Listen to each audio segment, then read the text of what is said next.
Young Drunk.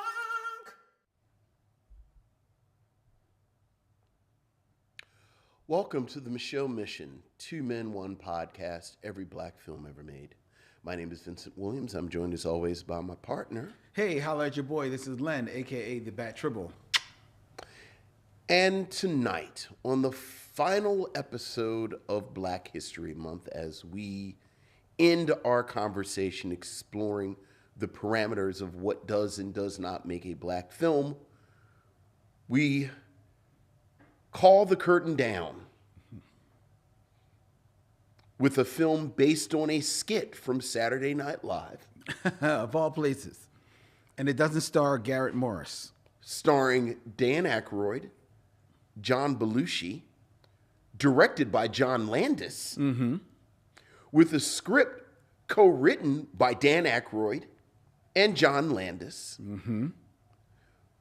but also featuring appearances by an array of stars, which puts it perhaps in our wheelhouse. Perhaps. Including James Brown, Cab Calloway, Ray Charles, Blink and You Miss Her, Shaka Khan, and of course Aretha Franklin.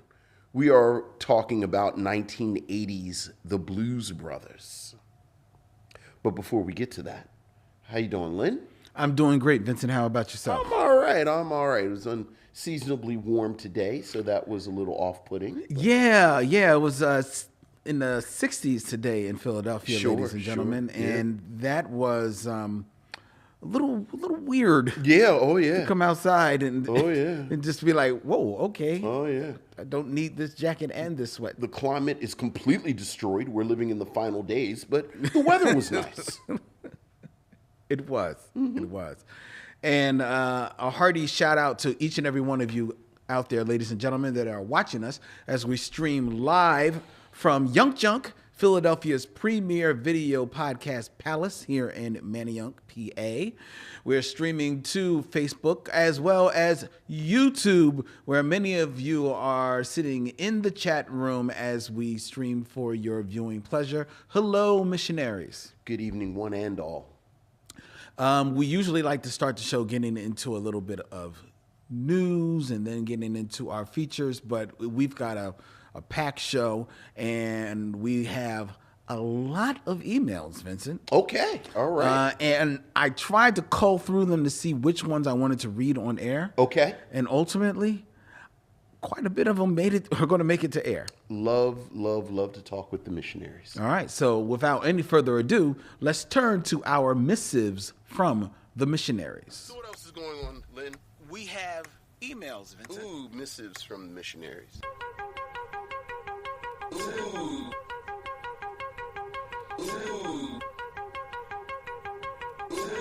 Missives from the missionaries.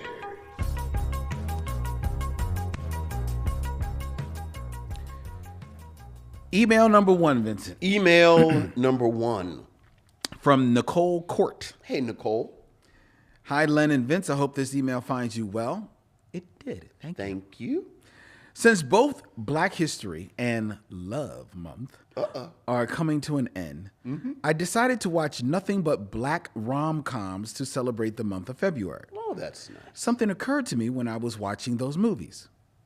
Halle Berry could have easily been one of the leading ladies of black rom-coms, considering she only did one rom-com, which was Boomerang, or if you want to call Strictly Business a rom-com, before becoming an action star people know and love. The question I have for both of you is that if Halle Berry was to ever star in another black rom-com, Sure. who would you both want to see in a movie alongside her?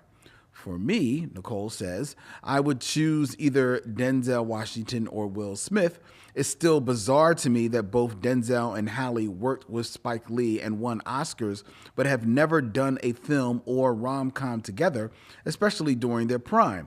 That would have been hot, sexy, and fun. Looking forward to your thoughts, Nicole. Okay.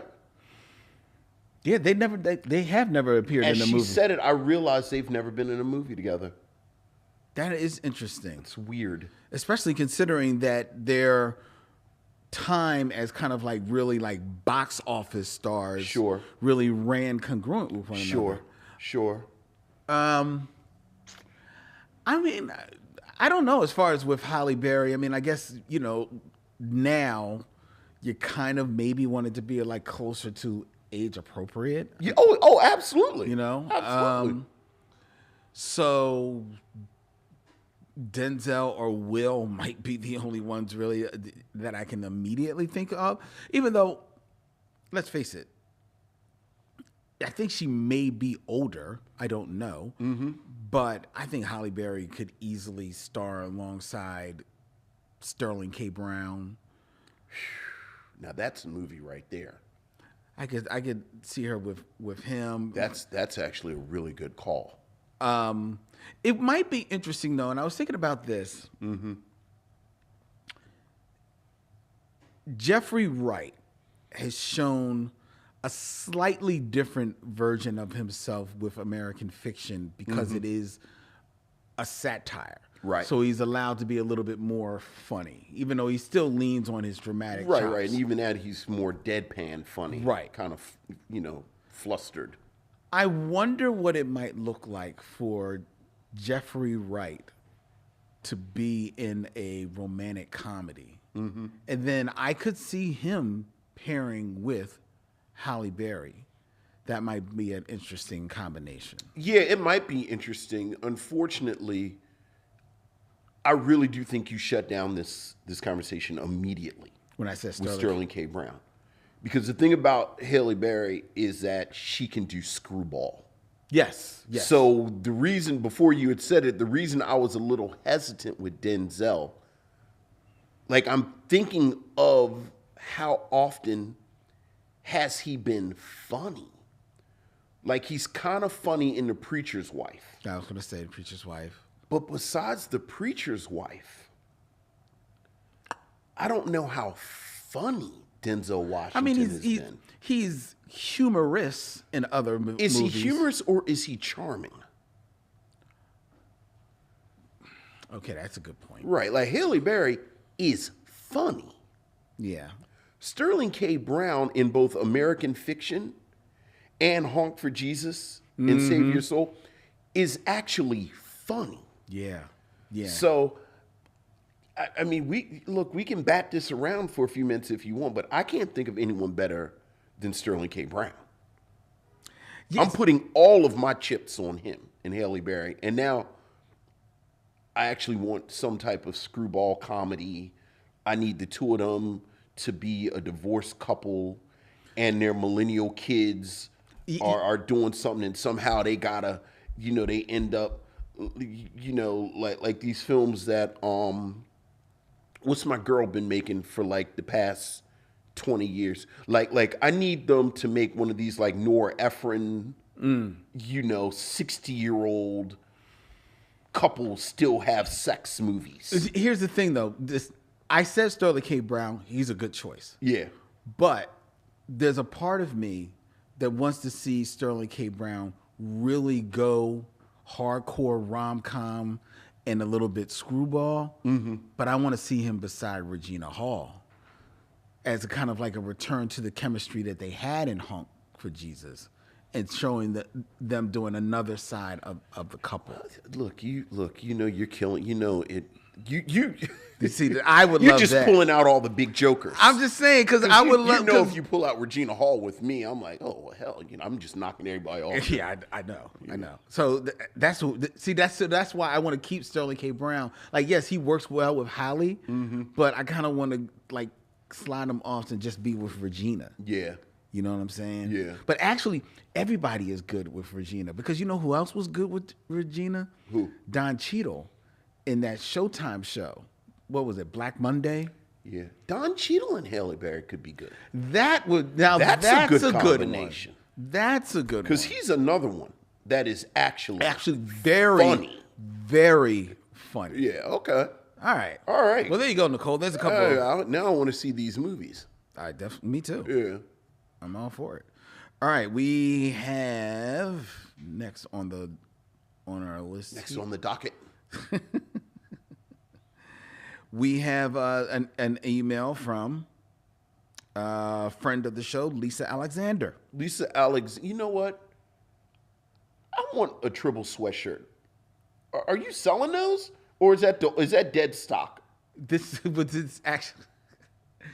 actually was a commemorative piece that I had made for all of the Tribbles. I'm sorry. I didn't know it was just. Well, it was when we did our last show. I'm sorry. I'm sorry. Because it's 10 years. Yes, it's 10. Because 2011 to 2021. That's really nice. Thank you. Go ahead. Go ahead. May I continue? I was just looking at it. I was like, oh, I like that. We didn't really get a chance to talk before the show started because I had to move the car. So go ahead. I'm sorry. Friend of the show, Lisa Alexander. Hey, Lisa. Good evening, Len and Vincent. I just finished listening to the Watermelon Man and Black Like Me episodes, which I greatly enjoyed. A fellow missionary asked if you two thought Criterion should release Sweetback's Badass Song. My question is this. Did Len's head literally explode or just figuratively explode when Criterion not only released Sweetback, but released it as part of a four-film box set dedicated to his favorite director, Melvin Van Peebles? I will say that I have never seen Watermelon Man prior to purchasing the box set, and I enjoyed it. I also agree that while Sweetback is historically important, it is not a good film. There you go. Yeah, and I will give you, Lisa, as a commemoration of Melvin Van Peebles' place in history, Sweetback has to be in a collection. So I recognize that. But to do a Criterion Collection single release of Sweetback, no, I would not be for that at all. I think that train left the station. I'm pretty sure I know it's part of the box set, but I'm pretty sure you can buy it individually too. Well, I don't appreciate that. You want to appreciate No. And if I ever get an opportunity, you're going to take it to do one of those those episodes where I'm in the closet and I get to choose all the movies I want. I'm going to find Sweetbacks, and I'm going to take every copy. Take every copy from there. Yep. You're going to start with Sweetback. I'm going to take them all. All of them. I don't care if I don't care what my quota is. If my quota is going to be filled by taking all of them out, I don't want nobody to ever have that. Now you're going full Fahrenheit 451, like no one should watch it. No, they shouldn't. Well, this is healthy. Lisa continues. Go ahead, Lisa. During your review of Dreamgirls, yes, Len's top 5 dealt with supporting actors who eclipsed the performances of the lead actor. Yes.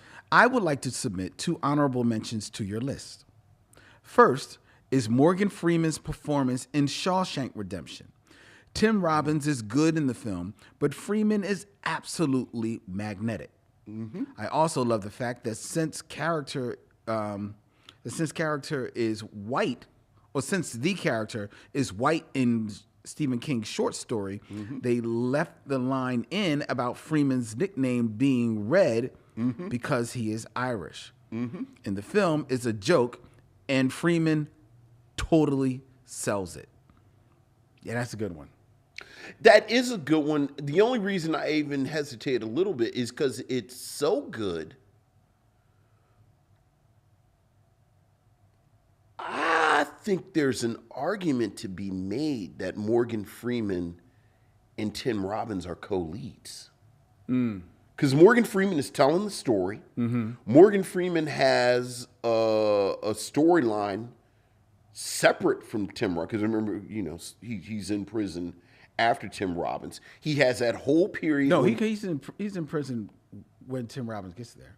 No, I mean after Tim Robbins. Oh, you mean after he escapes? Okay. Morgan Freeman deals with being free. And I believe, as she mentions the short story, I feel like even in the short story, Red is telling the story. So the Tim Robbins character is a character in the story. Obviously the story's about him.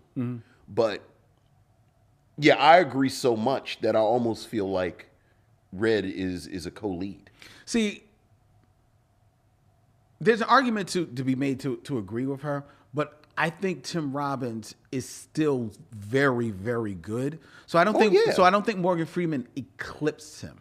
I think like you said, he probably, because he's so strong, almost rise to the role of co-lead. Yeah. But I don't think he eclipses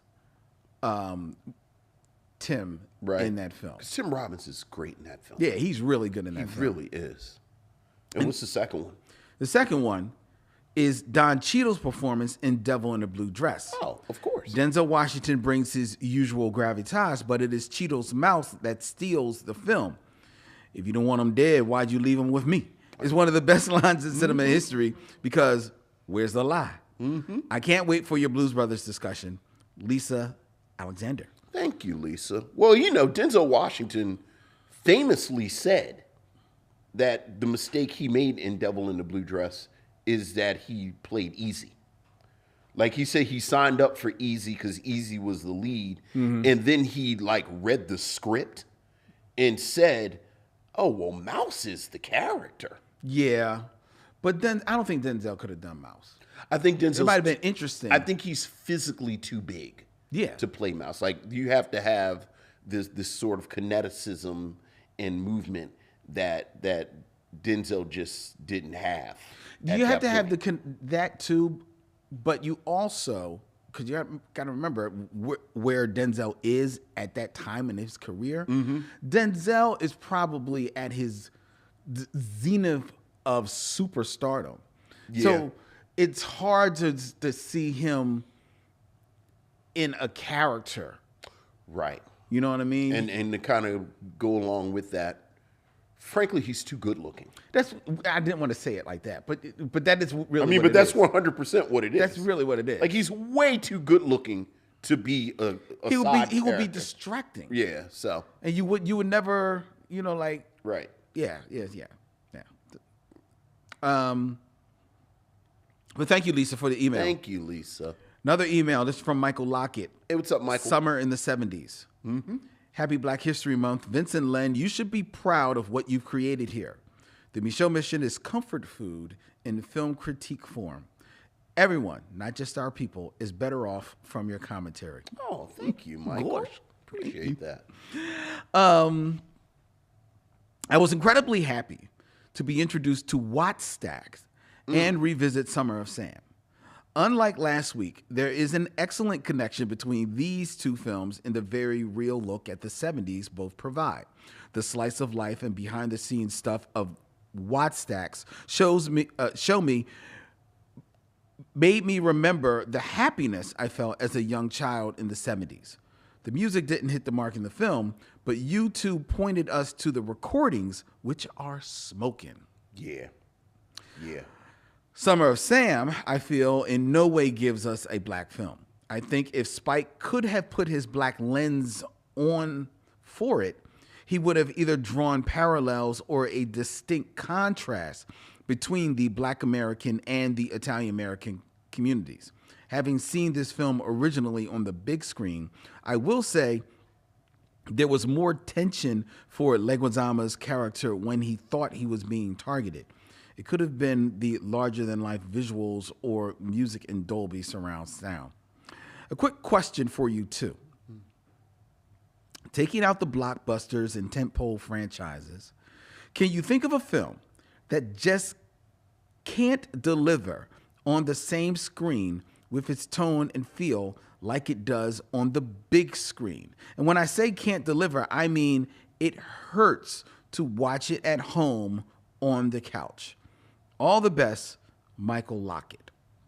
So taking out the blockbusters, the big tentpole films, Sure. a movie that on the couch, it's just not the same feel.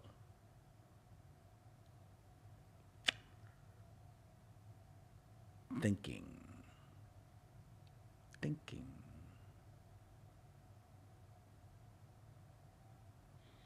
I mean, my easy one that pops up immediately.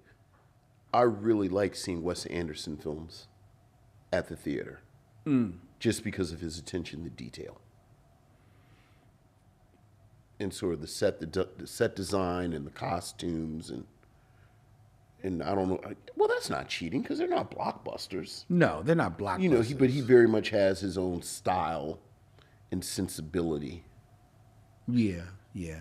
I was trying to keep it in the realm of black movies, and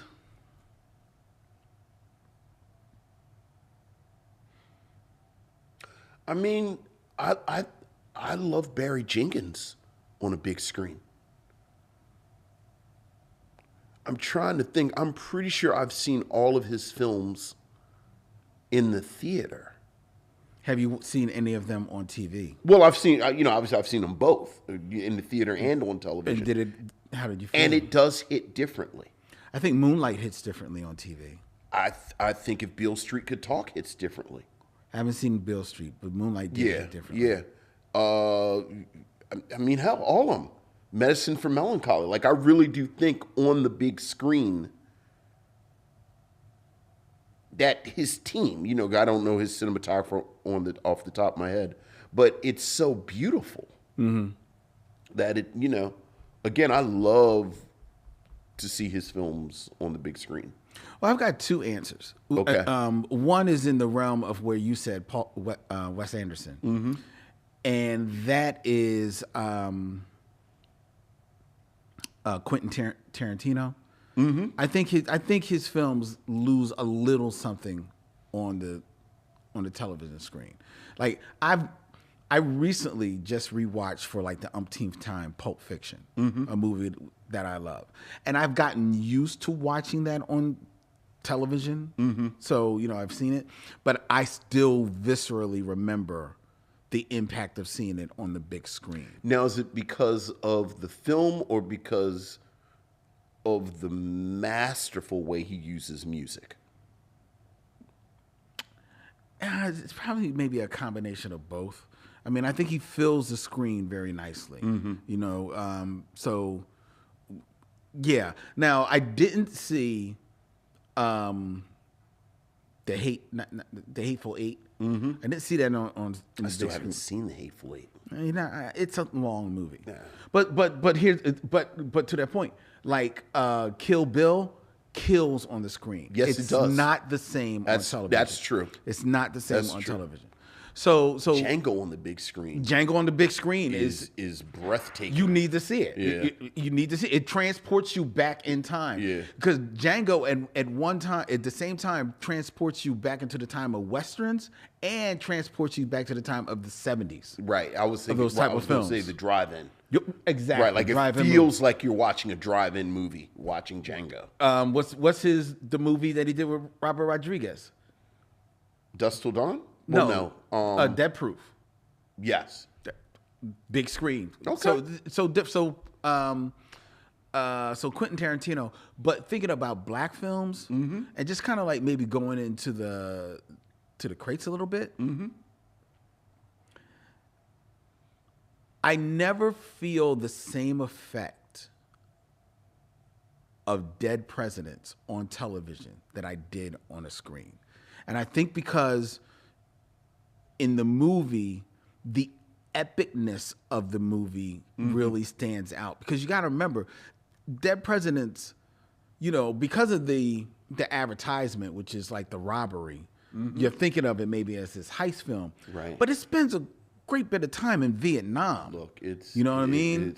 It's a fantastic, yeah. So that is one that doesn't hit the same on television for me. It's a good question, especially in this moment when theaters are in danger. I know. Right. I know. Like I'm looking forward this week to seeing Dune, the second part of Dune. Okay. And I did not. Because we didn't. Like most people, I didn't see the first one in the theater, and I'm really looking forward to seeing this. Seeing that in the theater. Yeah. Yeah. You know what else you can see in the theater, ladies and gentlemen? On March 20th at Bryn Mawr Film Institute, the Micheaux Mission, along with the Be Real Black Cinema Club, will be presenting a live screening of Pariah from 2011, one of Len's top 10 favorite movies of all time. Yeah, And yeah. the writer-director D-Rez feature film debut, Pariah, screening at Bryn Mawr Film Institute Wednesday, March 20th at 7 p.m. Tickets are on sale right now at brynmarfilm.org. Please join us there. It's going to be a great time. We will have free pretzels for everyone, individually wrapped for each and every one of you. Well, while supplies last. Let's put it that way. Supplies last. We will have free pretzels for everyone. We're going to have a good time. We're going to have have a short film that's going to play before the movie. It's going to be a whole night. It's going to be dressed to impress. You know, I've actually bought a black suit for the occasion, Vince. Oh, good for you. One of us will be dressed to impress. Me and Stephanie of Be Real Black Cinema Club will be dressed to impress. Let's weigh wages on how Vince comes to their night. I'll be there.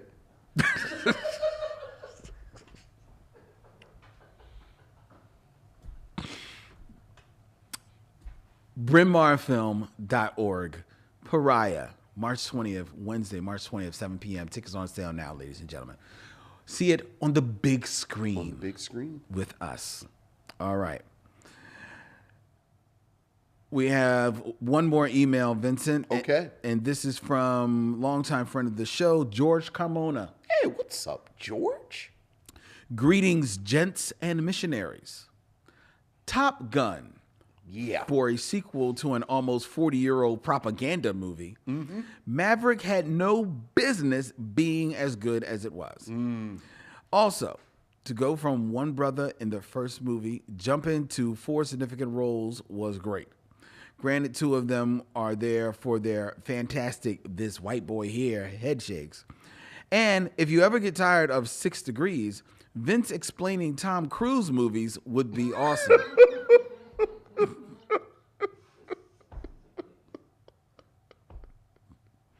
You want to explain another Tom Cruise movie for George? I can't even think of a good one off the top of my head because I need all the details of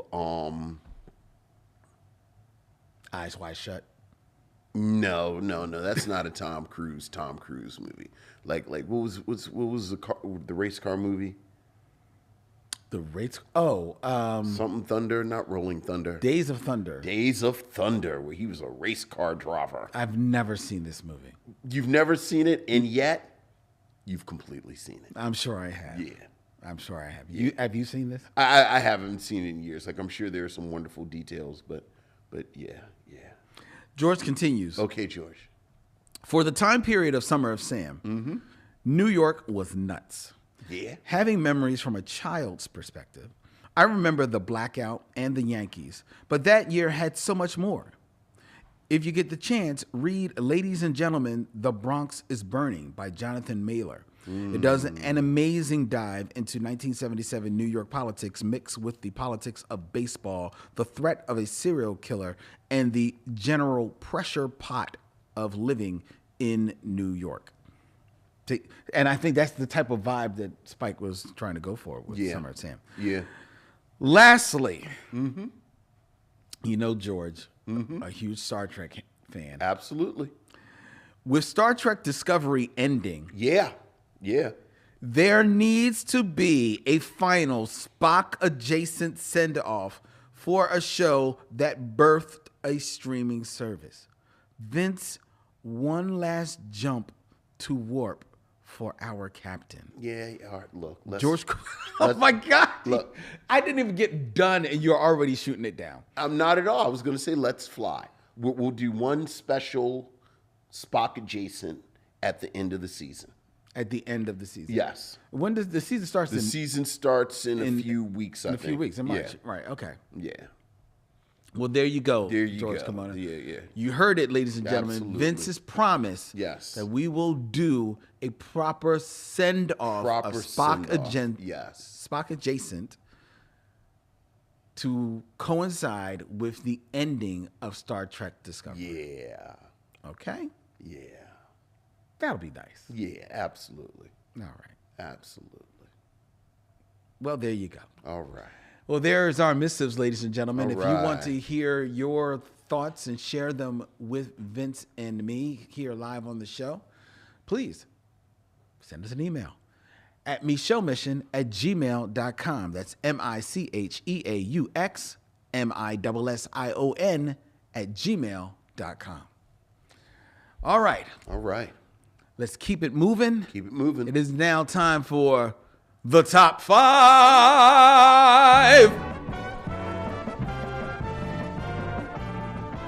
My top five is. My top five is. My top five is. My top five is. Top 5, ladies and gentlemen, where I give Vincent a list and he gives us his scintillating commentary on said list. And we're going to keep it in theme, All right. Vincent. Keep it themed. We are reviewing the Blues Brothers. Yes, we are. tonight. Jake and Elwood. Jake and Elwood Blues, a fictional tale Yes. of a brother singing group, front of a band. But I give you the top 5 brothers, Top 5 brothers. actual brothers, Actual brothers. who led singing bands. Okay. All right. Okay? All right. In my order In your order. of your list. your achievement. order. Okay. So see if you agree not only with the brothers that I select, but the order in which I place them. The level of achievement. All right. What we got? All right. Number 5. Well, I would start with number 5, but I do want to just mention real quick that I did have one honorable mention Honorable mention. that I thought that you would appreciate. The 6th finger. Yes, the 6th finger. And that would be? That would be Robert Cool Bell and Ronald Bell, the two of the co-founders of Kool and the Gang. Kool and the Gang. That's a good one. All right? Yeah, absolutely. Kool and the Gang, a historic R&B band, first and foremost, before they became more of a group-ish Right. Sure. type of thing. Huge hits in the 70s and 80s. Speaking of Quentin Tarantino, Yes, the money they made off of Jungle Boogie that's right. and Tarantino, yeah. They are honorable mention because, for one reason and one reason only. Okay. It is because while they are the co-founders of the group, they're not the leads of the group. Sure. They're not the lead voices. Sure. As far as I know, I don't believe they sang at all. I don't think they sang at all. Yeah. Right, because they kind of like created the band and then Right. found singers to sing songs. Right. And you're saying singers, was it anyone besides JC? Well, I mean, he sang like their biggest hits in the 80s, Celebration, and things like that. But I don't think he's the lead on Jungle Boogie. Well, I mean, Jungle Boogie is just. But so I'm just saying. So he's not the voice of all of their hits. Right. He's the voice of most of their hits. So to be fair, No, I'm saying my and let me do the disclaimer. My Kool and the Gang is very shaky. really, I thought they were a funk band they were at first until he came. until J.T. Taylor, James right, Taylor. JT, and then you He moved kind of like into the smoothed 80s. the Right. edges, and they became more Right. of an R&B group. Yeah, I didn't think there was any vocals before JT. Like we're saying Jungle Boogie, but that's just them jamming and going And Jungle, Boogie. Boogie. Right, and- right. Well, yeah, fair enough. Fair enough. Okay, right, because as you can probably guess, I'm not a huge post JT Kool and the Gang fan. Doesn't sound like you're much of a Kool and the Gang fan. I mean, I respect them. They're not my go-to, but like once JT comes in the 80s, I'm not a big, like, I don't need Celebration or Ladies Night or. You don't like Too Hot? Boy, I was just about to fix my mouth to say, but I like Too Hot. That's my one. That's my one right there. Too Hot. Yeah, that's But my, besides that, yeah. my jam. All right. So, All right. So that's my honorable mention. Honorable. All right. Well, who's number 5 in the list official? Number 5, Jagged Edge. Oh my God. Jagged Edge, ladies and gentlemen. Oh Lord have mercy. An American R&B group from Atlanta. That was initially signed to Jermaine Dupri's So Def recordings, features the work of identical twin lead singers Brian and Brandon Casey, as well as Richard Wingo and Kyle Norman, making out the quartet. The group's debut album, A Jagged Era, performed modestly at the time of its release, but however, it did achieve gold status. But with their subsequent albums, released from 1998 to 2007, they all became commercial successes, especially J.E. Heartbreak, which featured like their biggest hits, Let's Get Married, He Can't Love You, Walk Right Out of Heaven, Jagged Edge, number 5, Brother Brothers. All right. Who's number 4? You're not a Jagged Edge fan? What do you want? What do you want from me, Lynn? The wedding song, the remix. Let's Get Married? Yes, the remix with Run. With Reverend Run? Yeah. Like that? Yeah, now they call you the preacher's wife. But certainly, I don't know if they would be on a list of, but go ahead. Hey, it's not my list. That's number 5. Just your list. All right, what's number 4? That's number 5. All right, we're going to start out with Jagged Edge. You started with Jagged Edge. Sure. Who's number 4? Number 4, the top 5 Brother Brothers. Yes. Mm-hmm. Hailing out of Cleveland, Ohio, in 1991. Bone Thugs and Harmony. Yeah, well, yeah. Which features the work. I guess we're on camera. I can't just take my phone out and start looking at all this stuff. The hip hop, slightly R&B-ish group. We used to tape this at your house and wasn't no cameras on. I would just start scrolling on my phone while you're doing this. Featured the work of Busy Bone, Wishbone, Lazy Bone, Yeah. Crazy Bone, and Flesh and Bone. Sure. It did. Oh, I believe you. Only 2 of whom are actual brothers. And that would be Flesh and Bone. Sure. And I believe Lazy Bone. Oh, well, of course. But everyone else, but they all call themselves brothers. Well, like they say in Zooland, he's my brother, not my actual brother, but the way that black people use the word. Right. They had their breakout hit in 1991, Thuggish Ruggish Bone. Remember that? Oh, yeah. You remember that song. And then, of course, they followed it up in 1995 with their second album, 1999 Eternal, which included hits The First of the Month. Yeah, it's the first of the month. And their hit song, The Crossroads. See you at the crossroads. Crossroads. Yeah, sure. A tribute to the then recently deceased mentor, Eazy-E, which won a Grammy Award in 1997. Sure. And Oh, there's an and. There's Bone more. Thugs and Harmony are the only group to have worked with renowned rappers Tupac Shakur, the Notorious B.I.G., Eazy-E, and Big Pun while they were all still alive. Okay. That's actually a nice little tidbit. And I knew they had worked with Tupac and Biggie. Yeah, right. I knew that. Yeah. And of course, they worked with Easy, Right. signed them. About.com ranked them number 12 on its list of the 25 best rap groups of all time, and MTV called them the most melodic hip hop group of all time. Well, certainly if you can't believe About.com and MTV when it comes to hip hop, who can you believe? They were my sources. Yes. So number 4. Yeah, yes, Bone Thugs and Harmony. Number 3, because we've had Jagged Edge and Bone. Boy, who's number 3? Number 3. You can take them by either their first name or the name on which they went out on. Their first name was the Jackson 5.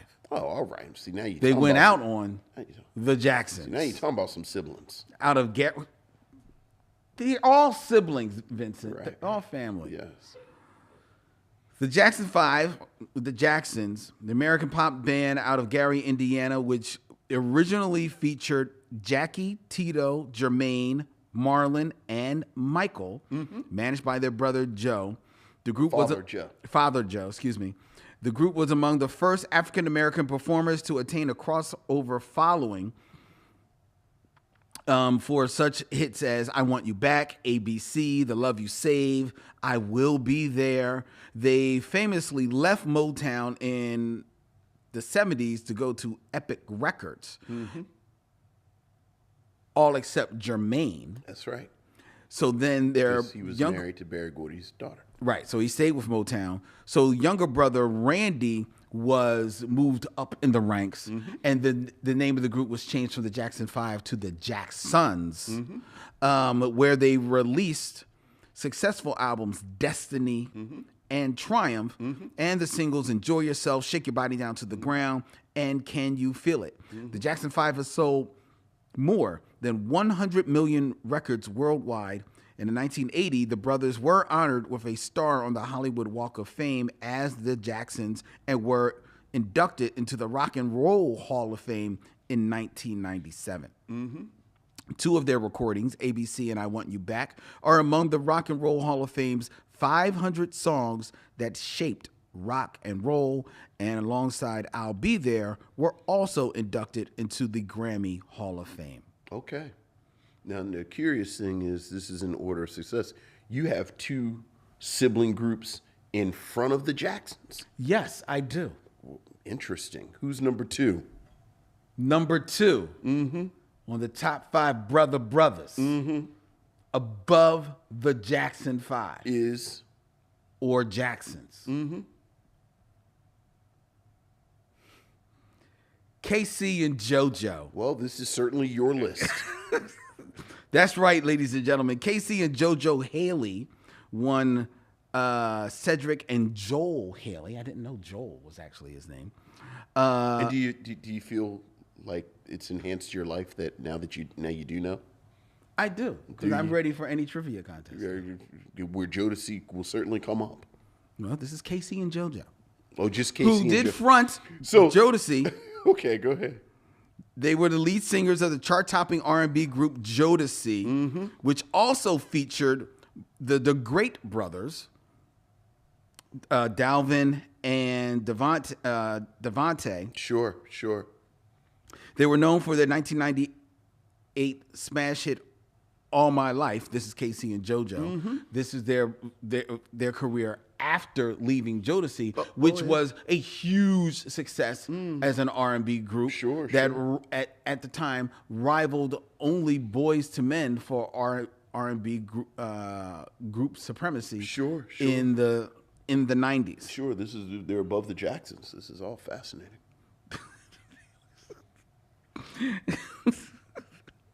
Who's number one? Whoa. I'm not finished with KC and JoJo. Really? No, I'm not. Because it's like 7:45. We're talking about KC and JoJo. Known for their 1998 smash All My Life, which was the #1 song on the Billboard Hot 100 for 3 weeks and received multiple Grammy nominations. They also featured artists on another #1 Billboard Hot 100 hit, Tupac's How Do You Want It, which also received the Best Rap Performance by a Duo or Group nomination. They achieved mainstream success with the 1999 hit Tell Me It's Real, which peaked at #2 on the Billboard Hot 100. Complex Magazine ranks the groups first on their 1990s male R&B group Pyramid of Excellence list in 2014 as one of the most influential groups of the 1990s and one of the best R&B groups of all time. That is speaking specifically of Jodeci, who has sold more than 200 million records worldwide to date. All right. Okay. Would you like to? I'd like to know who number one was. Let's go ahead and. Okay. All right. I'll go straight to #1. Dog in the car and drive them to a farm upstate. This is a huge band that featured not one, not two, but 3 brothers. Okay.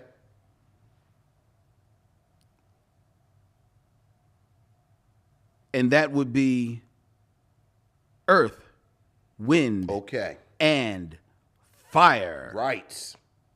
Among the best-selling bands of all time. Absolutely. The band was formed in Chicago by Maurice White in 1969, and prominent members have included his brother Verdine White, Philip Bailey, Ralph Johnson, Larry Dunn, Al McKay,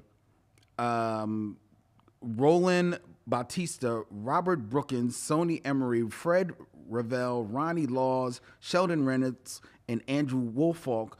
And then at one time, their half-brother Fred joined the group as well. Fred White.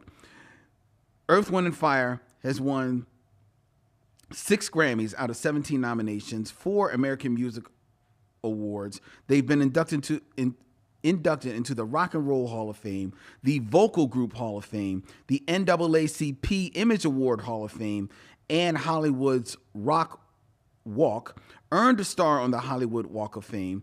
They've also received an ASCAP Rhythm and Blues Soul Heritage Award, a BET Lifetime Achievement Award, a Soul Train Legend Award, a Grammy Lifetime Achievement Award, the 2012 Congressional Horizon Award, and the Kennedy Center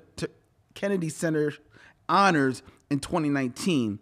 Rolling Stone has called Earth, Wind, and Fire innovative, precise, yet sensual, calculated, yet galvanizing, and declared that the band changed the sound of black pop and is one of the greatest bands of all time.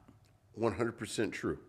100% true. Right. And deserving of being number one Sure. on the list of top 5 brothers. Right, and certainly, but considering that this is a list that doesn't have DeBarge on it, doesn't have,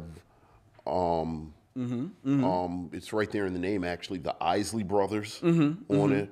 Or, I mean, hell, I'd throw the Whispers and the Okay. Silvers on before a couple of people on this list. But, Okay. but it's your list. It is my list. But here's where I'm going to go with this. All right. I'll make an argument for the Isley Brothers. Right. You got a legit case for the Isley Brothers. Do I have a legitimate case Yeah. for a group that's been making hits for 50 years and damn near invented rock and roll and soul music? Thank you. Okay. You got an argument for the Isley Brothers. Okay. I'll give you that. All right. Okay. You happy?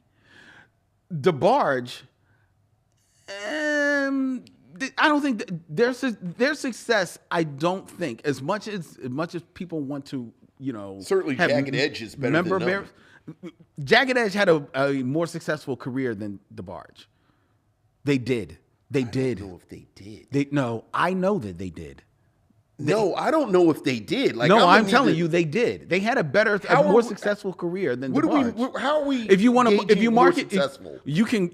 I'll tell you how you can market. You can whichever way you want. Longevity. They lasted longer than DeBarge because DeBarge flamed out. They famously all flamed out. Okay. How many albums did Jagged Edge have? They had about 7 albums. DeBarge did not have 7 albums. Jagged Edge had 7 albums? Yes, just because you didn't listen to them doesn't mean that they didn't have them. No. I understand that part. Yeah, they had 7 albums. They had 7 albums, and at least 5 of them went platinum.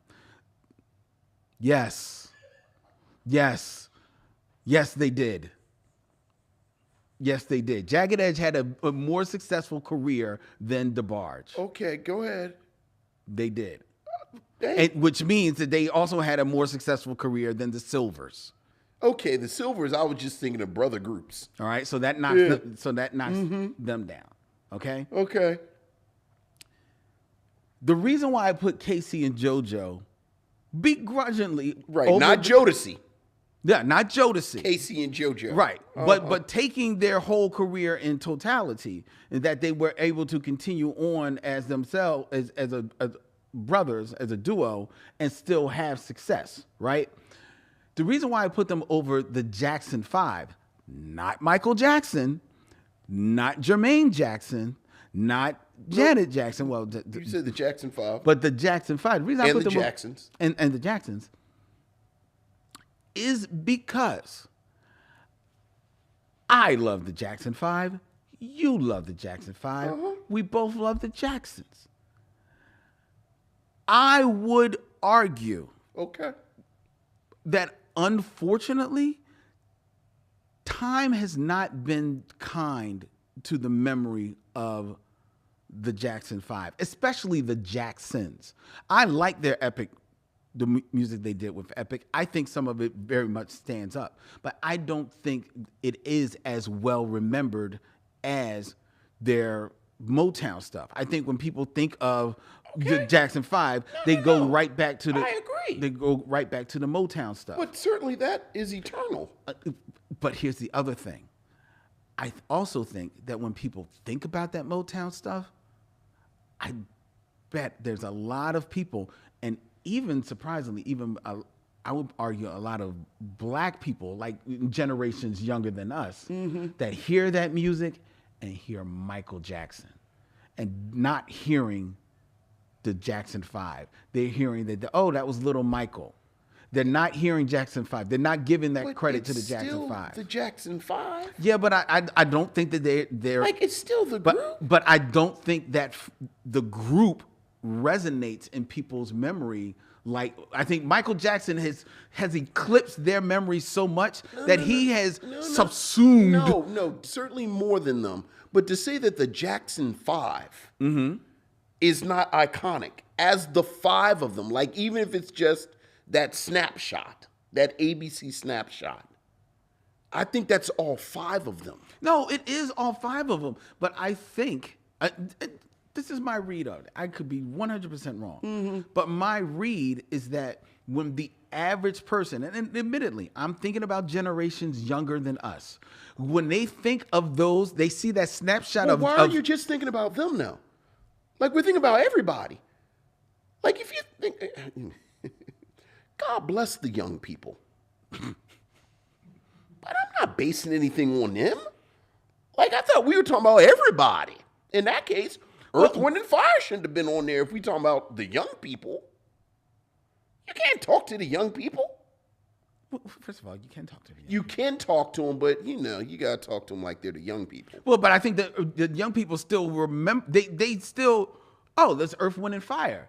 I think when they listen So to. you're trying to tell me the young people remember Earth, Wind, and Fire more than the Jackson 5? They know that was that's that group that my mom listened to. It was the Jackson 5. When they hear the old Jackson Earth, Wind, and Fire, when they hear old Jackson 5 records, they're hearing, that's Little Michael Jackson. So they hear Earth, Wind, and Fire and say, oh, well, that's Verdine on guitar. They're not hearing the brothers, but it's the band. So the Jackson 5, you can focus on Michael. I'm telling you, they But do. Earth, Wind, and Fire, I'm telling you, you can acknowledge them as brothers.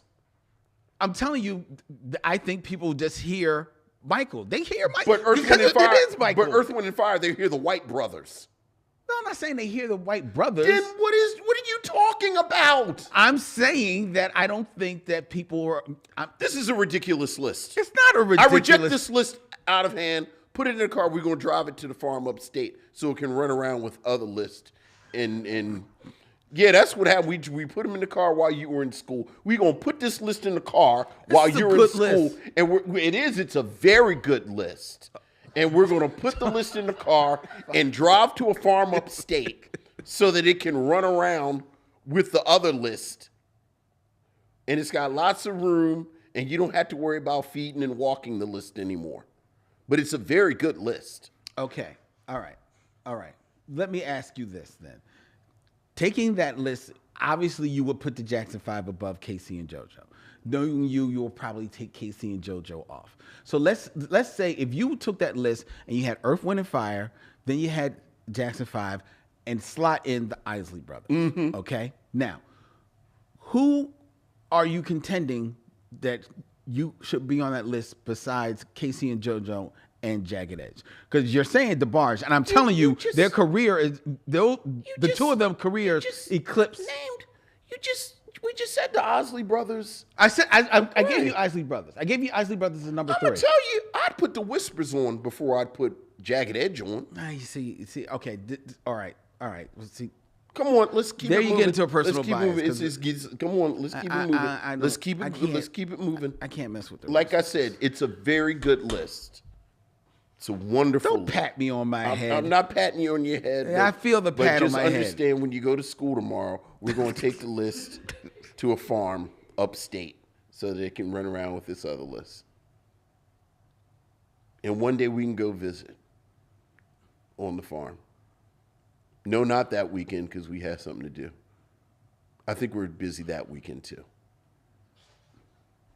Okay, I don't know about that weekend. We'll try, but we'll see. Jagged Edge had a very good career. That's what I hear. A better career than DeBarge. Okay. Certainly. I'm bringing receipts next week. Look, man, look. It's now time for the Game of Kings, ladies and gentlemen. As we move on to the 6 Degrees of D'Urville Martin. That's the key. Why, you would be surprised what a person can do with just a sense of touch and a sense of sound.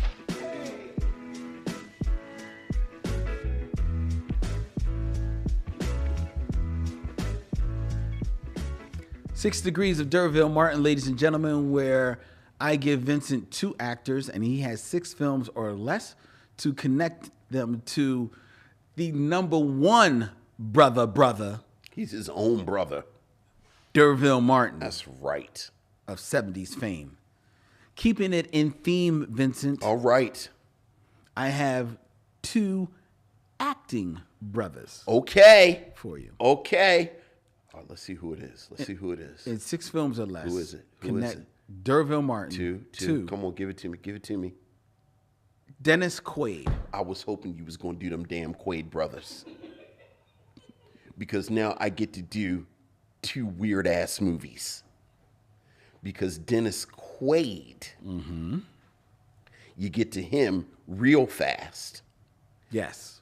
Because D'Urville Martin is in Guess Who's Coming to Dinner with Sidney Poitier. Sidney Poitier is in A Raisin in the Sun with Lou Gossett Jr.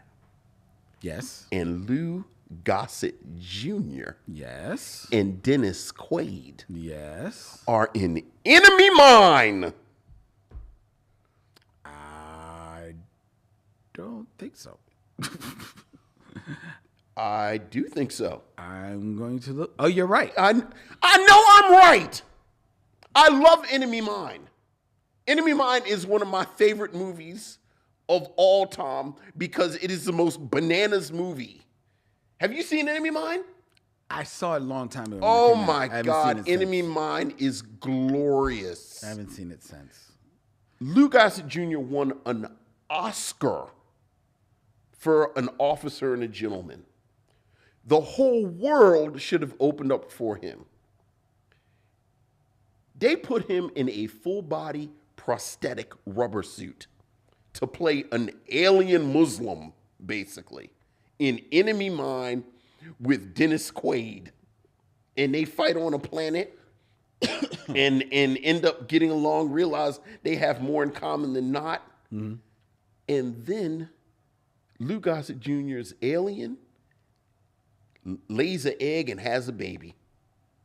Wow. And dies. He has to. Then it's like an hour of the movie left. Really? Lynn, it is the most bizarre movie. So then Dennis Quaid has to raise the little alien child. And then the alien child gets kidnapped by space slavers. And then Dennis Quaid has to go. It is the most bizarre film. It sounds bizarre. I don't remember it to that extent. Oh, I loved Enemy Mine because even as a teenager, I said, this is a bananas film that no one is going to love but me. But now I love this movie. Well, very good. Well done, Vincent. Is Randy next? Yes, the next would be Dennis's brother, Randy Quaid. This is how you get to Randy Quaid. Very You know easily. what? Let's see if I can get to Randy Quaid and have fun because I'm never going to be able to use Morris Day again. Okay. D'Urville Martin is Okay, well, I got to get out real quick. So Derville Martin is in Five on the Black Hand Side with Dick Anthony Williams. Dick Anthony Williams is in Mo Better Blues with Wesley Snipes. Mm-hmm. Wesley Snipes is in Sugar Hill Yes. with Clarence Williams III. Yes. Clarence Williams III is in Purple Rain Yes. with Morris Day. Yes. And Morris Day is in Moving with Randy Quaid. Moving. Is that the That's the Richard Pryor? Pryor. Obviously, Richard Pryor would have been the easiest way to get to it. But again, when am I going to be able to use Morris Day again?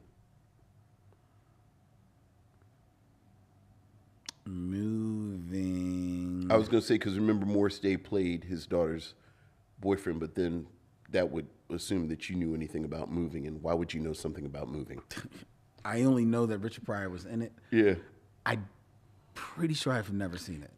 It's another really bizarre movie because it's Richard Pryor doing a Cosby Show era Bill Cosby cosplay. Yeah, you see what I did there? Cosplay. So it's just a weird, like what am I watching right now? Yeah. 1988. Yeah. Mm-hmm. Not exactly the height of Richard Pryor's powers. It is not a good movie, but again, it's that weird moment where, like, if you were a black actor above the age of 40, they just kind of showed you clips of the Cosby Show, and then you had to Just go do this. right, like I'm a black dad, and I got some kids. Because, like, do you have it up? Moving? Yeah, because it's like him and like Stacey Dash or Karen Parsons plays his daughter. Let's see. Stacey Dash plays the Right, daughter, Stacey yes. Dash, and then it's like some twins, like twin boys, and who plays his wife? Beverly Todd. Beverly. There you go. There you go. So think about that. Like two little precocious black boys play twins. Stacey Dash is his daughter, and then Beverly Todd is his wife, and they are nice, educated, middle-class black people. But Richard Pryor is the dad. This movie features a young, or we have to imagine young, not only Randy Quaid, Dave Thomas of SCTV fame, I don't remember him. Dana Carvey, I don't remember him. Morris Day, as you mentioned. Yes. The wrestler King Kong Bundy, I do remember King Kong Bundy. and in an uncredited role, Rodney Dangerfield. It's a bizarre film. Randy Quaid plays his neighbor who he hates. And then, you know, as a It says here Randy Quaid plays two characters. well, I was about to say, then he moves across the country next to Randy Quaid's twin brother, who's just like him. Right, because Randy Quaid plays Frank and Cornell Crawford. Yes. Interesting. It's a terrible movie, though. Well, maybe it'll make its way on the mission, come what may. I see what you did there. But there you go, the Quaid brothers. The Quaid brothers. Very good, Vincent, and well done. Right, as always. I was hoping to, like I said, ooh, he might do some brothers. I was like, okay, well, he's not going to do the Goodings. That'd be too easy. That would be too easy. And then I was like, well, who are some other? And then I thought maybe you might mix it up and throw some Baldwins in there. Yeah, that would have been like kind of easy too. Like I was trying to do the Baldwins. And I was going to actually do Black Brothers, but the brothers I was going to do was Wood Harris and Steve Harris. Wood Harris and Steve Harris. But Steve Harris has done, I mean, he's done movies, and movies that we've seen, but he's primarily a television. Yeah. Well, you know, you get to Steve Harris because of Diary of a Mad Black Woman. Right. And then Wood Harris is in a couple of things. He's in a couple of things. He's actually done more TV himself, Yeah. even though he seemed like a bigger star. So I must admit I was a little ready for this one. Like I said, I had all these brothers in my head. Well done. All right. I had brothers in my head too. Brothers in my head. So. I had a lot of brothers. A lot of brothers. I've been listening to Jagged Edge. Yeah. Let's see. Go ahead, introduce it. All right. All right. It's time for us to get into our review, ladies and gentlemen, of The Blues Brothers. You should watch Enemy Mine now. I will. It's a bizarre movie. It is. Because it's like in the 80s, but it's not like the... Why are you whispering? Because I feel like we're waiting. Like I feel like you know how they go to commercial and the lights go down? I feel like it's in the commercial. You know what we should do. You know what we should do. Yeah, right. You should watch Enemy Mine. I mean, it's a really bizarre curio from that early 80s science fiction. Wasn't there another movie with James Caan where he plays opposite an alien? Because that's what I was thinking. And I was thinking that it was Enemy Mine. I kind of sort of remember what you're talking about, but I don't remember the movie. Yeah. So that's because when you said Dennis Quaid, I said, that's the wrong white guy. It's James Caan, ain't it? But no. Whatever. We're ready when you are. All right. The Blues Brothers, a 1980 comedy starring Dan Aykroyd and Jim Belushi. Stars John Belushi, speaking of brothers, not Jim. John Belushi as Joliet Jake Blues and Dan Aykroyd as his brother Elwood. The story is a tale of redemption for paroled convict Jake and his brother Elwood, who set out on a, quote, mission from God to prevent the foreclosure of the Roman Catholic orphanage in which they were raised. To do so, they have to put their band, the Blues Brothers, back together. And throughout the journey of putting the band together, finding a gig, they have a series of misadventures, culminating in quite the culmination. Besides John Belushi and Dan Aykroyd, this is a film that features appearances from Cab Calloway, James Brown, Aretha Franklin, John Lee Hooker, and blink if you miss her, Shaka Khan. Shaka Khan. This was the choice of Lynn Webb as we end Black History Month and finish answering the question, what is a black film during this month? Lynn, what do you have to say about the Blues Brothers? Before I say what I have to say about the Blues Brothers, let me just say this. The Missionaries must think you spit gold. Because I know we will not get one email about this culminating in a culmination. Culminating in a culmination.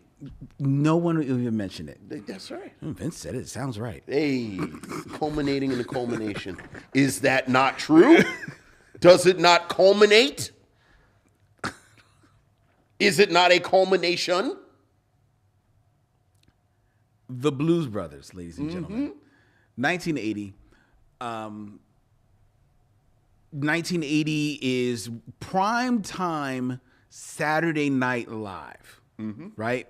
And you got to remember, as much as people hurled about Saturday Night Live right now, ladies and gentlemen, in 1980, Saturday Night Live is like must-see TV on Saturday nights. Late night, and the not ready for primetime players, almost all of the stars, heavy hitters, each and every one of them. And at the top of the pack are Dan Aykroyd and John Belushi. John Belushi especially because he is coming off in 1980 off of the success of Animal House. Right. From 2 years earlier. Animal House, a movie that set the bar for insane college, teen TNA comedies. And John Belushi was its star.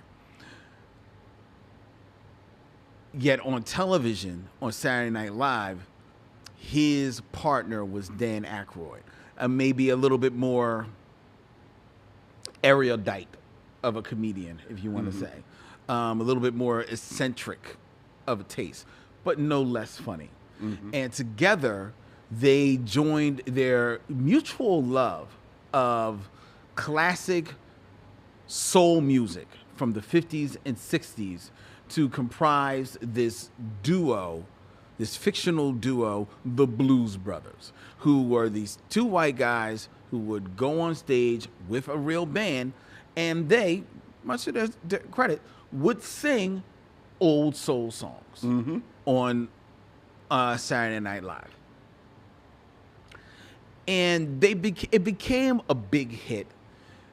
It became a recurring hit on Saturday Night Live, and was one of the first skits from Saturday Night Live to be kind of like spun off into a feature film. Was it the first? first? It may have been the first. Yeah, I thought it was actually, the I think first. It was. Yeah. Mm-hmm. And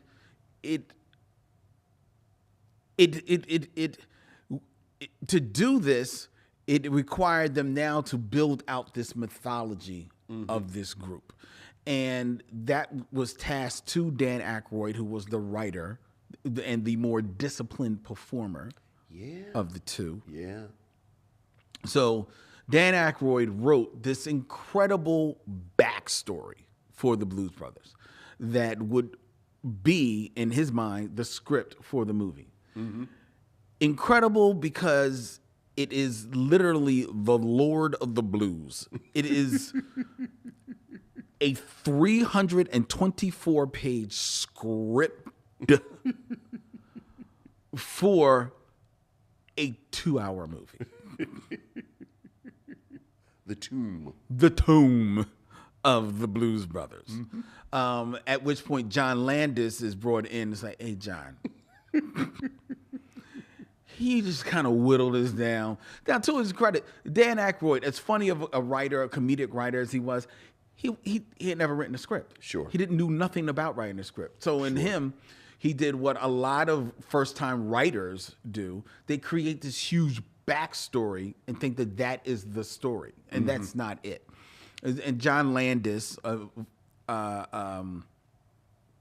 a hit maker of a director and writer, worked with John Belushi in Animal House, was brought in to pare this down, knock this script down to its bare essence.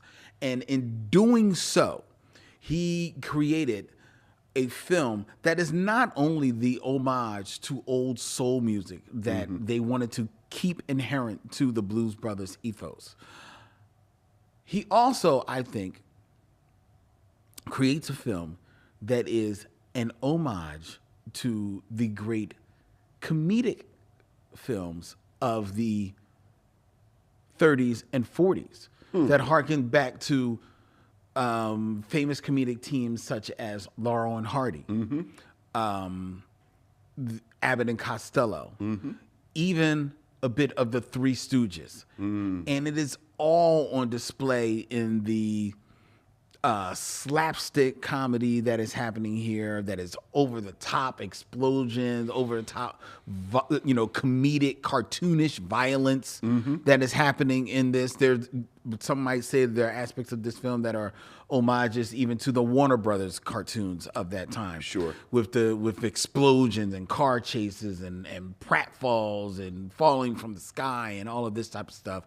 The story is bare bones. Sure. It's the Jake Blues gets out of jail after he went to jail. His brother Elwood meets him. They've fallen on hard time. The band is broken up, but the orphanage where they grew up is about to get kicked out of its home in Chicago, and they are now on a mission from God. Mission from God To raise the money so that they will not lose, the orphanage can stay in its building. They can pay the taxes. Pay the back taxes, which makes no sense because the orphanage is part of the Catholic Church. Yeah, but I mean, they say that if the Catholic Church was interested in keeping it, but they have no interest in keeping it. So, Yeah, which is thus why the taxes Sure. become due, because Sure. otherwise they wouldn't have this tax wouldn't be a problem. So now they've got to go out on this journey, and it's basically a road trip. There's a road trip to put the band back together, and then to find a way to perform in such a venue that will make enough money for them to pay off the taxes. Right. And on this road trip, they run afoul of the Chicago police, the parole board, because Jake is out on parole, the state police, the Nazi regime in America, because they run afoul of them. Right.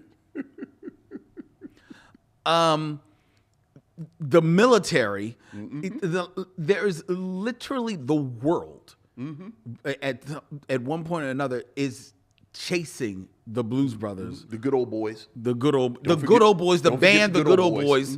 boys are chasing them, and a jilted lover, and one Princess Leia herself, Carrie Fisher, Good old Carrie Fisher. who may be the most violent of all of them. So, because while everyone else is chasing them with cars, just wishing to lock them up, and maybe get a punch in it here or there, she's chasing them with bazookas, flamethrowers, mortar, Missile launcher. missile launchers. Missile launcher. She's blowing up city blocks, Yeah. all to get back at Jake Blues, Jake. who has jilted her. Yeah. It is a cartoon of a movie. And in so doing, it's a hell of a lot of fun. I enjoyed this movie when I saw it in the theaters in 1980, ladies and gentlemen, and I've enjoyed it every time I've returned to it, including last night. I enjoyed so much of this movie. John Belushi, an actor gone too soon.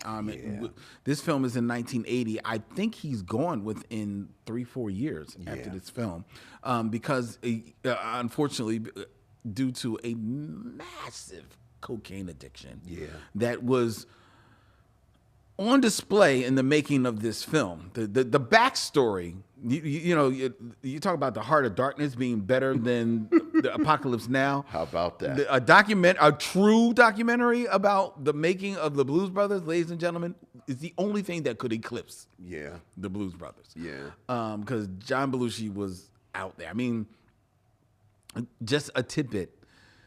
John Belushi was late to set one day, so Dan Aykroyd went looking for John Belushi.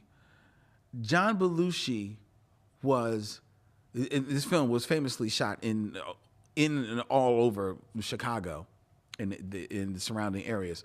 John Belushi was asleep at the home of someone who lived by the set. Not Right. not a house that was booked for the set. Right. Just a house just a that random was house. next door to the set. He had gone there in a coked out haze, ate a sandwich, As one does. and then was rocked out on the couch, Yeah. where the owner dutifully put a blanket on him and said, well, just let him sleep it off. Sure, Because I got John Belushi. I have John Belushi at my house. Yeah. And that's where Dan Aykroyd found him. Yeah. That is just one of the many stories. Yeah. They come from the backstory of the Blues Brothers. It's a cartoon of a film. John Belushi, this film, however, it sees him at the height of his powers. He is charismatic. He is funny. He is incredibly talented, incredibly nimble for a man who is not a small man, and has a bit of a voice. The man can sing. The man can get over a soul song. He can carry a tune. He can carry a tune. Yeah. Oh, yeah. Dan Aykroyd, I would argue, maybe never better as the sidekick to John Belushi. My second favorite Dan Aykroyd. You know I'm a Trading Places man. Fair enough. Fair enough. But as good as he is with Eddie Murphy, he is, to me, better. He's better as the sidekick to John Belushi. I agree with because you. there is I agree with you. there Yeah. is a of course grown in synergy between Yeah. the two of them. Yeah. That just bleeds off the screen. They and Elwood, his Elwood Blues, a lot more deadpan, a lot more, a lot more reined in of a performance, but nevertheless just as funny, just as energetic when he needs to be in his way. And Dan Aykroyd, as we learned on We Are the World, can carry a tune as well. So He can play harmonica. they play the harmonica. Yeah, oh yeah. So he gets that over. So the beautiful part about this is that there's no cutting to someone else singing as the Blues Brothers. Right. These are the Blues Brothers. They have and in 1980 they're both in their early 30s, so they've grown up on soul music of the late 50s and 60s. And this was the music of their childhood and music that was near and dear to them. So they wanted to pay homage to it, not only by writing original songs that harken back to that sound, but also wanted to have representation of that sound in their film. Right. Thus, we have James Brown, John Lee Hooker, Aretha Franklin, Ray Charles in this film, not only as cameos, but we have them performing. Yes. And none of these performers, even the great Ray Charles and Aretha Franklin at this time in 1980 are at the height of their powers. No. They still have kind of like, great years to come ahead of them, but all of them are at middling points in their career. Right. Height of their powers, but their careers are in a bit of a lull. Right. Yeah, absolutely. That's a better said. And boy, do they have a coming out party on the Blues Brothers. Yes, they do. Each and every one of them. You can argue that James Brown always, about the live performance. He's doing James Brown. Right. He's being James Brown. Ray Charles, funky as ever. Is actually electric. He is actually electric. And John Lee Hooker is only a little bit of him, and he's John Lee Hooker. He's like, you take me as I come, right? And we take him as he comes. But Aretha Franklin, Aretha Franklin is a problem in 1980, ladies and gentlemen. Aretha Franklin told you better think, and you better think twice if you thought she was playing. Yeah. Because Aretha Franklin is taking no prisoners in this film. She almost steals the movie. Yeah. And she's in there for maybe all of 10 minutes. I think it's 6 minutes, 51 seconds. Right. Yeah. And she's because they have the clip. But I'm sorry, go ahead. Yeah, right. Yeah, it's right. not even 10 minutes. So not even 10 at minutes, all. but almost steals the film. She is so powerful and electric and saucy and sensual and sexy and just a beast in this movie. Like, so much so that Aretha, who is not used to lip singing and not an actress, famously not an actress, they had to clip together her performance because she was like, I don't know about this lip singing. I'm just singing. Right. Y'all Right. follow me. Right. Y'all just make it happen. Right. And that's what she did. Right. And she just sang and just went for it and tears the roof down. And it's just amazing, absolutely amazing in this movie.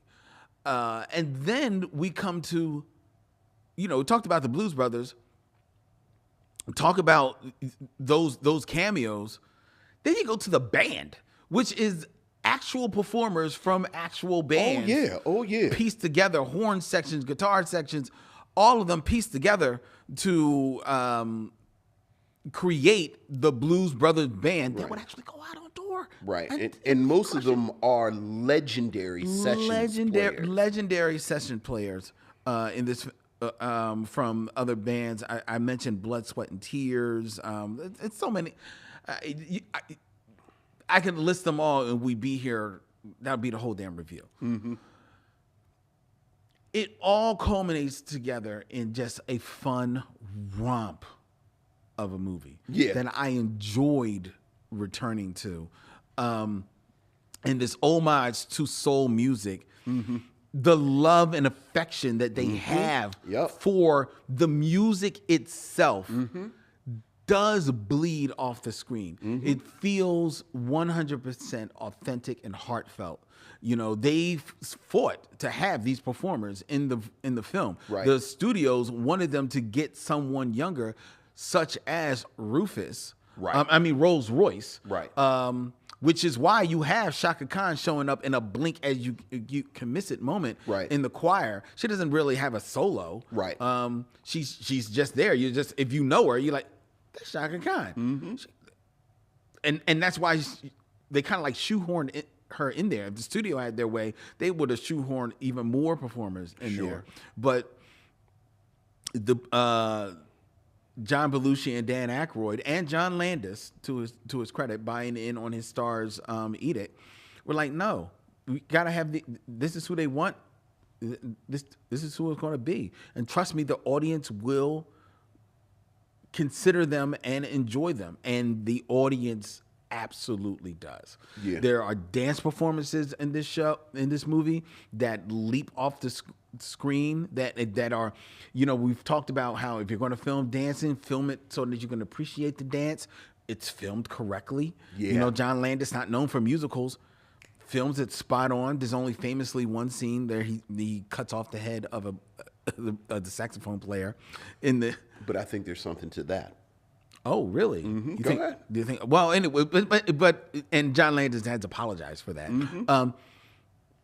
But it's just a bouncy movie that it's close to two. I think it's 2+ hours. It's a little bit over 2 hours, but it bounces. You don't really feel the time, and it's an action movie because it has one of the most historic car chase scenes as the bottom third of this movie that has ever been put to film.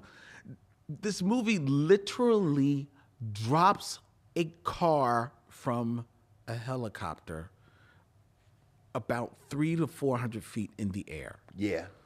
Drops it to the ground. This is before the days of CG, ladies and gentlemen. This is a real car being dropped in downtown Chicago. Yeah. It is insane. It is absolutely insane. We will talk about whether or not this is a black film or not on the other side, but right now I am telling you, I am burying the lead. I would absolutely recommend that people watch The Blues Brothers. I had fun all over again. Oh, it is, without hyperbole, one of my favorite, I want to say comedies, but truth be told, it's one of my favorite movies. I absolutely love The Blues Brothers. And I think the reason people even ask, is it a black film, goes to what you just talked about. Like the sheer deference that John Belushi and Dan Aykroyd have to these performers is so admirable. Even years later, I think the iconic Aretha Franklin scene, you really see it again. As you mentioned, the Blues Brothers are, you could argue it's a vanity project, but this is a real group. Yep. You know, Dan Aykroyd, John Belushi have this great love. You know, they kind of sing, they perform. As you mentioned, John Belushi has a pretty okay voice. Like, you know, the film ends with a miniature concert. Yeah. And they do well. You know, they've got these well-seasoned sessions players as their band. This is a band. Yep. The Aretha Franklin Think scene always stands out to me because, you know, Mike Murphy, the guitar player, Yeah. plays Aretha's husband. He says, I'm going to leave, go with the Blues Brothers. She says, you need to think about what you're doing. Jake and Elwood are there because they're there to convince him to go. The scene starts. The music starts. Aretha Franklin starts singing Think, her classic song, Think. I love the fact that three women who were customers Yeah. begin to sing backup for Aretha Franklin. Jake and Elwood sit their asses on the stools. This is our movie. We are musicians. I am a singer. I play the harmonica, but the queen is singing. And the queen has her own backup singers. Yeah. We give the film, like you're saying, she almost steals the film, but that implies that she would have to take it. Dan Aykroyd and John Belushi hand it to her. Yeah. And hand that moment. Give her This is yours, Aretha. They don't sing backup. no. For a moment, they stand up and they dance. And even that's near the end. But then even that, they go ahead and get out the way. As you mentioned, the saxophone player is, and I just don't have his name in front of me right now. His head gets cut off, but that's because the camera is following Aretha. Right. Exactly. Right. This is about it's a two-shot. Aretha. And again, this is like the extension of this is so generous and so egoless. Like, can you imagine 2-3 years later, someone like Bruce Willis in a scene like this, where he'd want to get the mic and want to sing a little bit? He'd want to be a duet. Right. My beloved Eddie Murphy. There's no way Eddie Murphy is giving up this much screen time in his movie the way that these two do. And while Aretha is the biggest example of that, as we just said, Ray Charles is electric. Yeah. When Cab Calloway sings I forgot about Cab, Minnie yeah. the Moocher, the Blues Brothers aren't even there. I know. These men are so generous and so deferential and so respectful of these black artists who, as you said, none of them are at a point in their career where they're the new hot. Aretha is a little older. For a lot of people, this is their first real exposure to Cab Calloway. Or John Lee Hooker. Ray Charles is 1980. I think for a lot of people, it's not easy being green. Like, I think people kind of know him as an elder statesman, I'm gonna say Muppet elder Show guy. yeah. But when he sits down on that keyboard, and I don't think it's a black film, but I admire, again, how respectful they are to blackness and to this black art. Much like you, I think this is a wonderful example of these comedies from this. Like, this is my favorite comedy in that little cohort of kind of early post Saturday Night Live movies. You mentioned Animal House. You think about something like Caddyshack or Stripes but this really is the film. Whereas, as you said, I think Dan Aykroyd is fantastic as this kind of deadpan Elwood Blues, but he still has some mischief in him. He's always trying to make toast. Always trying to make Everywhere he goes, he's making toast. I want some toast, and John Belushi is just, I always feel a little melancholy when I see John Belushi in this film, because he's so good. You can almost see him burning out. Yep. Well, yeah. Like this John, like there's no way you look at this film and say this man is going to be an old man. This is not someone who's going to be an old man, because the charisma, the talent, the dexterity, the wit. It's And this is probably the last time we see it. yeah, it's It is. like we talk Full about blossom. him, the sort of dancing, but like I love even the quiet moments, like or the moments that aren't as bombastic, like the moment where he basically convinces Carrie Fisher's character not to murder him. There's a moment where he takes his glasses off, It's the only moment he takes his glasses off.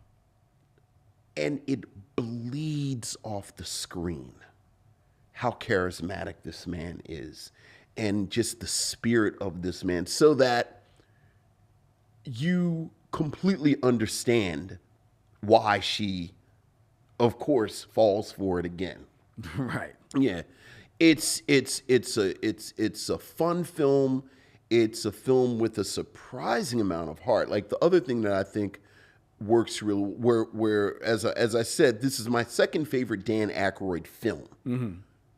But I do think he's better with John Belushi than he is with anyone else, because you do get the sense that Dan Aykroyd and John Belushi loved each other. Yes. Like these were actual Oh, yeah. brothers. Oh, yeah.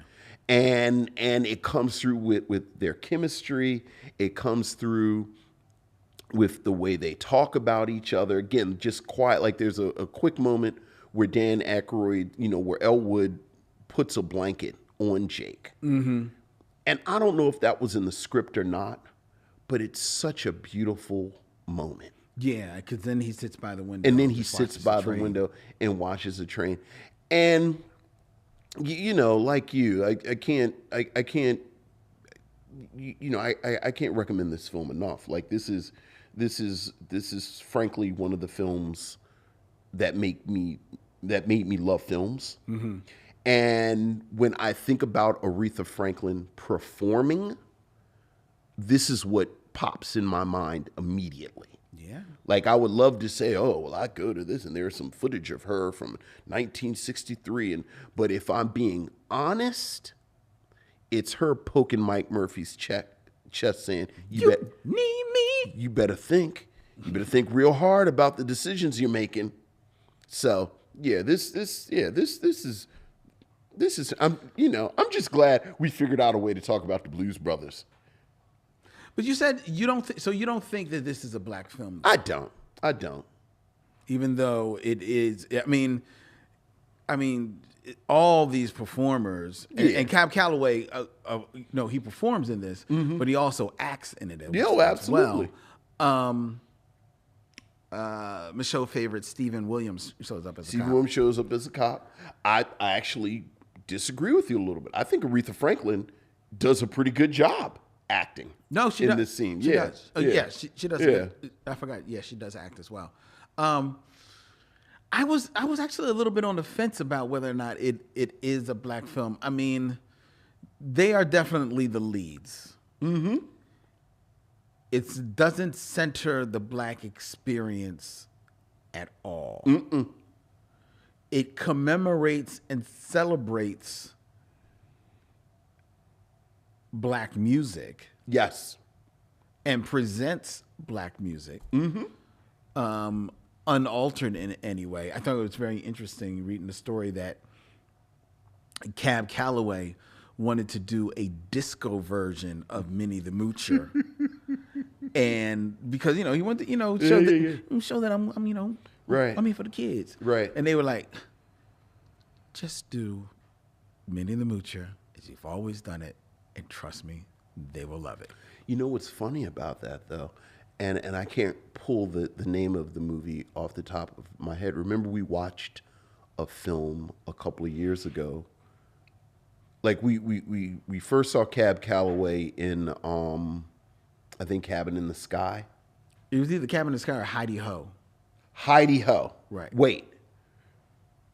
Whichever film we saw him in first, then the second film, which it may have been Heidi Ho. Okay, maybe. It was like 5-6 years later. Mm-hmm. But remember, we talked about it in the review. He looked a little older.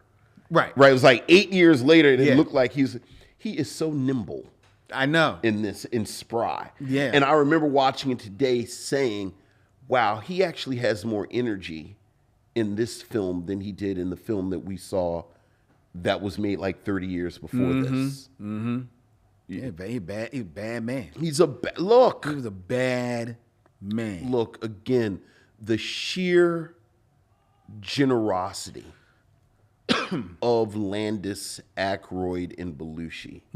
Because I think the other thing that's worth mentioning,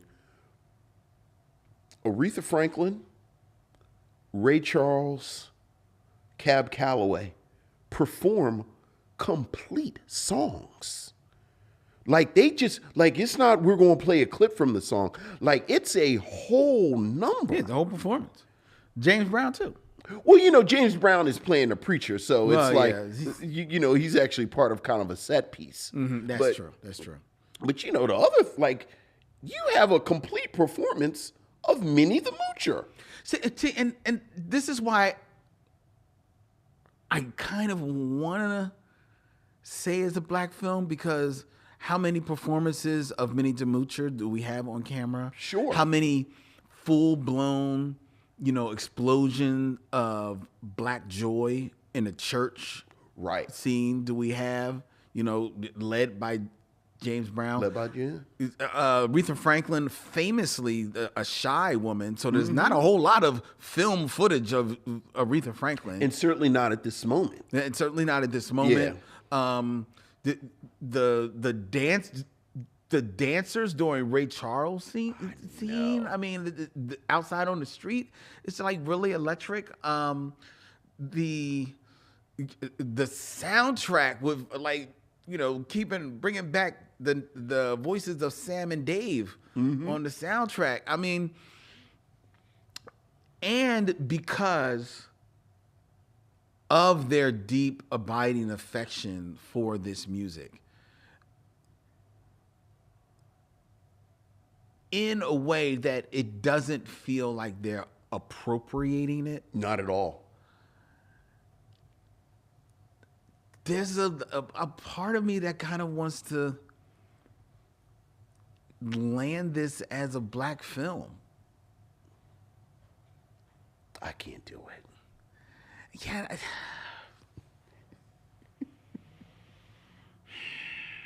I think I look.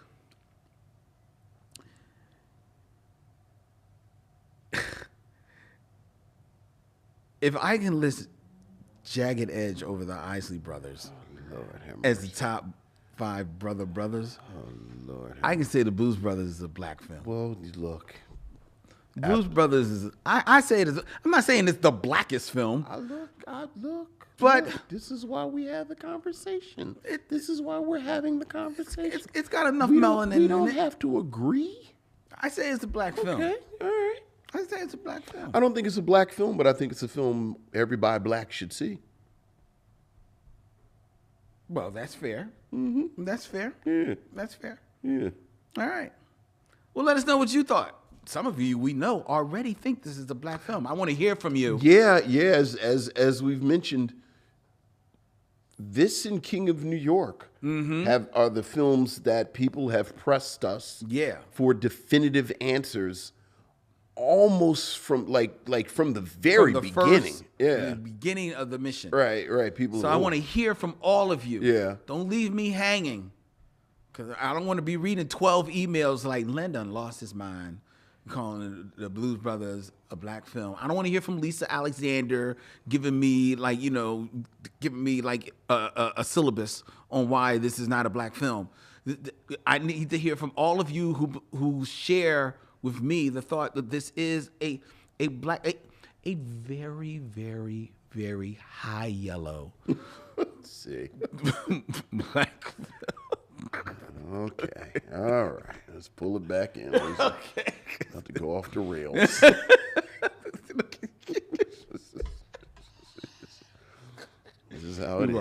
almost done. We were, We were almost we were right there.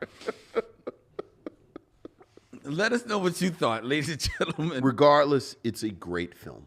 Yes, it is a great film. It's you a should see the great film, film. It really regardless of whether you agree with me in regards to its status. Right. Its melanin Yes. status. But let us know what you think. Email us at themicheauxmission@gmail.com. That's MICHEAUX MISSION@gmail.com. Hey, the air conditioner is back on. All right. The Micheaux Mission, which is streamed and filmed live every week right here from Young Junk, Philadelphia's premier video podcast palace. Hit up Dylan at youngjunk.com. That's DYLAN at youngjunk.com. It's right there for your spelling pleasure. And book your time in one of the fabulous studios that they have set here at youngjunk.com. The Micheaux Mission is also on all your favorite social media, Instagram, Twitter, Facebook, at Micheaux Mission, and on YouTube, where you can hit the bell and subscribe to the Micheaux Mission and be notified whenever we put up new videos and when we're going to go live, and tell a friend so that they can subscribe so we can build our numbers. We're a very young fledgling YouTube channel, but we would like to become a more prosperous YouTube channel, and we need help from you. Yes. So if you like what you're seeing, like what you're hearing, tell a friend. Spread the word. Spread the word. Especially if it's on Apple Podcasts, where you can give us a 5-star rating and review. That helps people find our show, The Micheaux Mission, which is available as a podcast on all the podcast directories. And it's a proud member of The Podglomerate. ThePodglomerate.com. They make podcasts work. All right. Next week, ladies and gentlemen, we don't have a banner to show you, but we do have a film to tell you to look out for. Is Brent... I'm about to say Brinson's. It's Vincent's selection next week. And he dipped into the crates back into 1972 for this is a film that I was not aware of, that stars of I Spy. Yeah. Bill Cosby and Robert Culp in... Oh God, I just forgot the name of it. Hobbs and